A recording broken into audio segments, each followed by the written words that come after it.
Adventists, especially in the South, were having a rough time in the mid-1880s. Georgia had been the beginning of intense religious persecution. Samuel Mitchell had been confined in a filthy jail for working on Sunday. Conditions there were so unhealthy that he was an invalid for the rest of his life, which lasted only 18 months more. In Kansas in 1884 repealed its section of the Sunday law which exempted believers in the Sabbath faith. About 20 Adventists were immediately prosecuted. Tennessee followed in 1885, and several Adventist men were put in the chain gangs. Missouri, Maryland, Virginia, and other states also saw the vengeful spirit of religious intolerance. At any rate, soon after entering the South, many Adventists were persecuted. Other parts of the country joined in. In fact, there was great pressure in the National Congress to pass a religious amendment to the Constitution at this time. Born in 1820, Joseph Wagner was editor and publisher of the political paper in Baraboo, Wisconsin, when the Advent message came to him in 1851. At 25 years old, in 1845, he married Marietta Hall, and they had 10 children. 10 children. In a few months after he had accepted the Sabbath message and other distinctive truths, and he was immediately welcomed into leadership among the Adventists. He was a vital pillar in evangelism, editing, and writing. His deep intellect and rather reserved manner were channeled most effectively into the work of editor. A Baptist before learning the Advent message at age 31, Elder Wagner became with Joseph Bates a strong advocate of temperance. On the day he accepted the Sabbath, he threw a plug of tobacco into the stove and never smoked again. I never chewed it again, because he used to chew it at that time. He was a rugged specimen. An Indiana convert tells of Wagner walking 50 miles to bring him the message. An editorial in the Review and Herald tells of him walking 90 miles on a preaching tour. Elder Wagner once said of himself, he will walk 100 miles to find one Laodicean. In 1833, he dedicated himself fully to spreading the third angel's message. In 1855, his son, elect Joseph Wagner, was born. I pronounced his name correctly? Elect, right? Joseph Wagner was born. He was the sixth of those 10 children. One day, Elder Wagner, was with Elder A.S. Hutchinson in Michigan when they called on a farmer, a fellow believer, whose barns were bursting with a rich harvest of oats and wheat. It is too bad for Brother Wagner to go dressed like that, because he was dressed very shabbily, because he didn't have much money. The farmer said to Elder Hutchinson, well, I know he would dress better if he had the money. I'm very sorry for him, the farmer declared. You're sorry?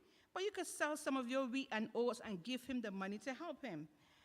Well, wheat is only selling for 65 cents a bushel and oats for 35 cents. They should not be sold for that, and I can't sell my wheat for that kind of money. Brother, do you think that back yonder, when the Lord told the people to take a lamb on the first year and burn it up, they thought it was too bad, that they would rather keep it for a year or two and get a fleece from it? Well, I do feel sorry for Elder Wagner, said the farmer, but I don't see how he could sell my grain to help him. How much money would you give him if you had the money? Oh, I would give him $7 or $8. It was a lot of money back then. So Elder Hutchinson said, okay, I will loan you the money. and you can give it to him. As I happen to have a little, and when I need it, I will ask you for it. So the deal was made, and the pledge was made. Elder Wagner bore a mighty influence among the Advent believers. It is said among the leaders, White, Andrews, and Smith, Bates, and others, considerable differences of opinion prevailed on points of doctrine. And after much thought and study on these points, they would kneel and plead with the Lord. And when you see here, after much thought and study on these points, that means after much contention among themselves and study, they will kneel and ask God for guidance and for the correct understanding of what had been said and what had been studied. At the next meeting, it was Elder Wagner who would give a clear expression of the views arrived at, which together with the special instruction received from God through Sister White would be accepted by all as positive truth. Okay. For more than 2 years, he labored in Europe. Like J.N. Andrews, he laid aside great responsibilities in the United States to answer the call in the needy mission field. In 1886, after getting the Adventist Sentinel off to the great work and its successor doing what he's supposed to do, Elder Wagner accepted a call to the young European field. His job was to superintend the publishing work in Switzerland. Okay. While over there, he received a letter from Ellen G. White about home troubles he was encountering. She told him that his wife was a medium for Satan to work through, to destroy his influence. She was fretful and fault-finding, and she told him he had to speak to her, and because of his dedication and his work, she soon dedicated herself fully to the Lord and put off this way of behaving. So she was like a stumbling block in his way in doing his work in Switzerland. That's why when you are wives of ministers, we have a role that we must play as well in the spreading of God's word, of being influential when we are at church, wherever we may be, whatever we do, how we say, how we dress, how we behave, how we act. We are an example for others, and we are ones who also uphold the hands of our husbands as they do this work for the Lord. And she thought it was so important that she wrote him a letter. She didn't write the wife, she wrote the husband. And therefore he spoke to her, and he read it to her, and then she changed her ways. For more than 2 years, he labored in Europe, visiting, helping in various places. Chiefly, however, he attended the editorial duties, including the writing of the book From Eden to Eden. Shortly after finishing this work, Elder Wagner died from a stroke on April 17, 1889. He had gone to kindle a fire in his kitchen, and he had a stroke and he had died. He and J.N. Andrews are buried in Basel. One of his final words that he wrote to the Adventist Church was, "The more we examine it, the stronger are our impressions that no language can do justice to the subject of the atonement of Christ.